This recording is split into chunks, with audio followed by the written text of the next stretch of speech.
Sairam friends. ఈరోజు మనం ఒక చిన్న కథ తెలుసుకుందాం.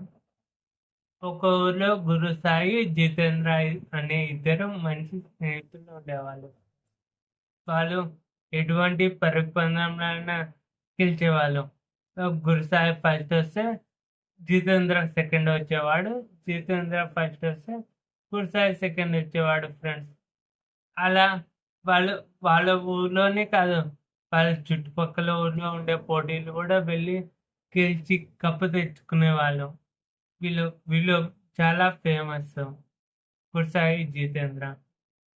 ఒకరోజు గురుసాయికి ఇవ్వాలన్న తరతరాల నుంచి వచ్చే వజ్రం గురుసాయి, ఇది నీ దగ్గర పెట్టుకో అంటే, సరే నాన్న అని దేవుని దగ్గర పెట్టి రోజు పూజ చేస్తుంటాడు. అది చాలా విలువైన వజ్రం ఫ్రెండ్స్. అది ఒకరోజు జితేంద్రకు తెలిసిపోతుంది, ఎలాగైనా ఈ వజ్రము నా సొంతం చేసుకోవాలా అని ఆలోచిస్తుంటాడు గురుసాయి. ఏం ప్లాన్ వేయాలా అని జితేంద్ర ఆలోచిస్తుంటాడు. సడన్ గా ఒక ప్లాన్ స్ట్రైక్ అవుతుంది ఫ్రెండ్స్. సరే ఇట్లా చేస్తే మంచిది అని నెక్స్ట్ గురుసాయి దగ్గర పోయి గురుసాయి నువ్వు నేను కలిసి పరుగు పందెం పెట్టుకున్నాం గురుసాయి. ఎవరు ఫస్ట్ వస్తే ఓడిపోయిన వాళ్ళు ఇంటికి పోయి మొదటిగా ఏది పట్టుకుంటే ఆ వస్తువు వాళ్ళ సొంతం చూడి అని చెప్తాడు.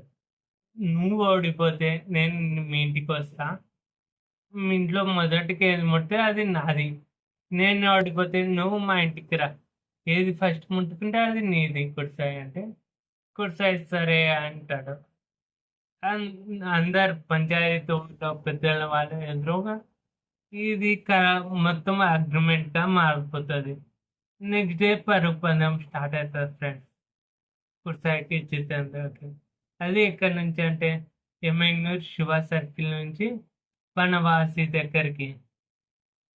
అప్పుడు జితేంద్ర వాటర్లో మత్తు మందు కలిపి ఇక్కడ అన్నమయ్య సర్కిల్ కాడ ఒకటి, వెంకటాపురం కాడ ఒకటి, పాడవ దగ్గర ఒకటి పెట్టించాడు ఫ్రెండ్స్.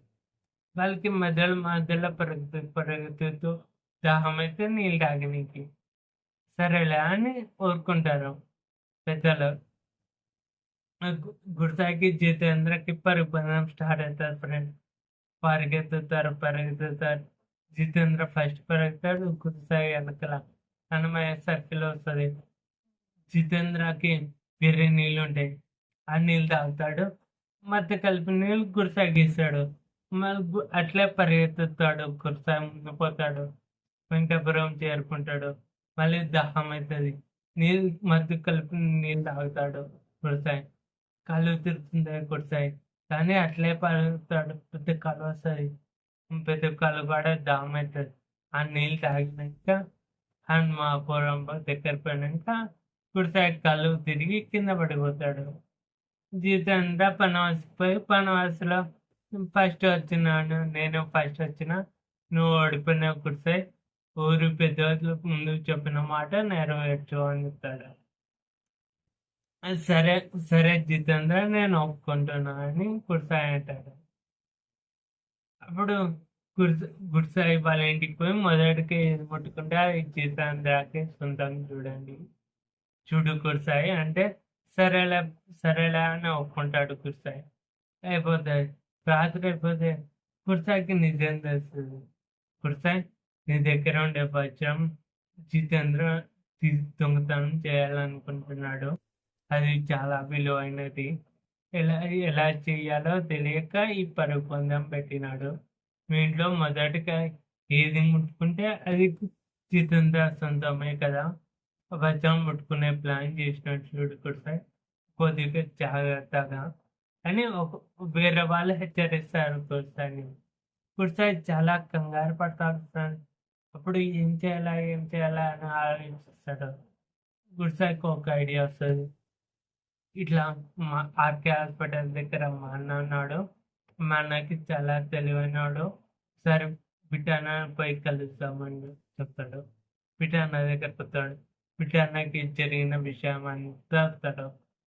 సరేలే గురుసాయి, మొదటికి ఏది ముట్టుకుంటే అది అది జితేంద్ర సొంతం కదా గుర్తాయి. సరే వజ్రం ముట్టుకోవాలనుకున్నాడు. ఆ వజ్రం మీ ఇంట్లో అటక పైన జితేంద్ర కనబడేటట్లా పెట్టు గుర్తాయి. పెట్టు అంటే ఇలా పెట్టానా? పెడితే ఫస్ట్ వజ్రమే కదా తీసుకునేది. నువ్వు నన్ను నమ్ముతున్నావు కదా గుర్తాయి.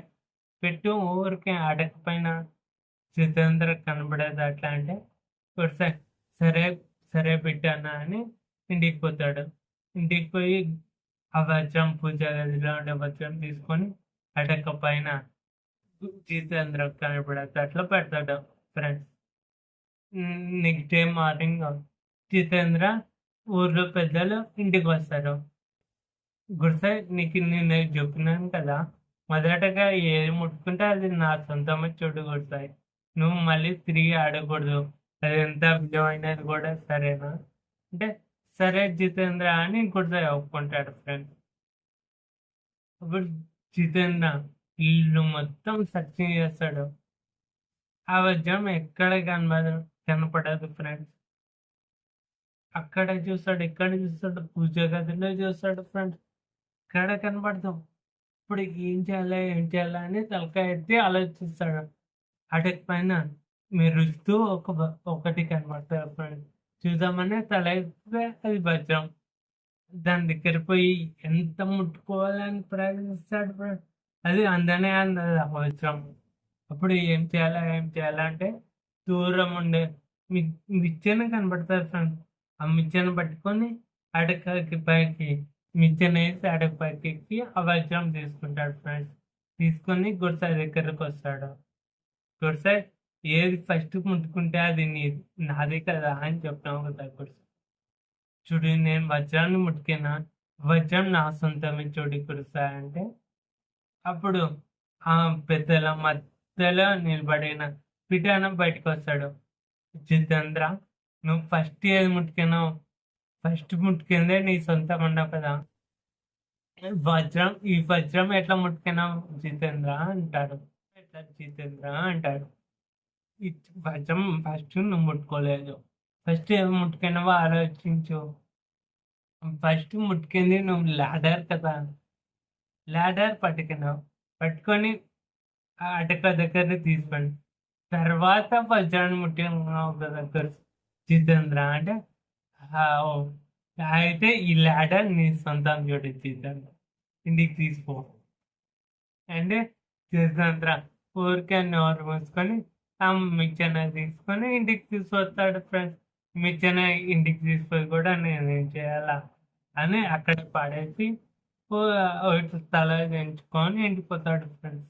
అప్పుడు అక్కడ ఉండే ఊళ్ళో వాళ్ళకంతా అర్థమై జితేంద్ర ఇంత మోసం చేసినాడా అని అందరూ నవ్వుతారు ఫ్రెండ్స్. అక్క అని నవ్వుతారు. అప్పుడు కొడతాయి బిడ్డన దగ్గరకు వచ్చి బిడ్డన థ్యాంక్ యూ బిడ్డన నన్ను కాపాడుతుంది అని చెప్తాడు. జితేంద్ర నాకు ఇంత మంచి స్నేహితుడు అయింది కూడా ఇలా మోసం చేస్తాడని ఆలోచించలా పెట్టాను అంటాడు. కొడతాయి ఏం పర్వాలేదు కొడతాయి, నమ్మిన వాళ్ళే ఎప్పుడు మోసం చేసేది చూడు కొడతాయి. గొప్పని ఎక్కువగా నమ్మొద్దు, గొప్పని ఎక్కువగా మనసుకు తీసుకోవద్దు అని చెప్తాడు పెట్టాను. చెప్పి ఇంటికి వెళ్ళిపోతారు ఫ్రెండ్స్. మీకు ఇప్పుడు ఈ కథలో ఏమర్థమైంది ఫ్రెండ్స్? అందుకే చెప్తారు ఎవరిని ఎక్కువగా నమ్మొద్దండి. వాళ్ళని ఎక్కువ నమ్మి వాళ్ళ చేతిలో మోసపోతే మీరు ఎక్కువగా బాధపడి డిప్రెషన్ పోతారు. ఎందుకు? ఎంత నమ్మాలో అంతవరకే నమ్మండి, మనసుకు దగ్గరగా మాత్రం తీసుకోవద్దండి ఫ్రెండ్స్. ఓకేనా? ఈ వీడియో కానీ నచ్చినట్లయితే please like, share, subscribe. Thank you for watching. జై శ్రీరామ్.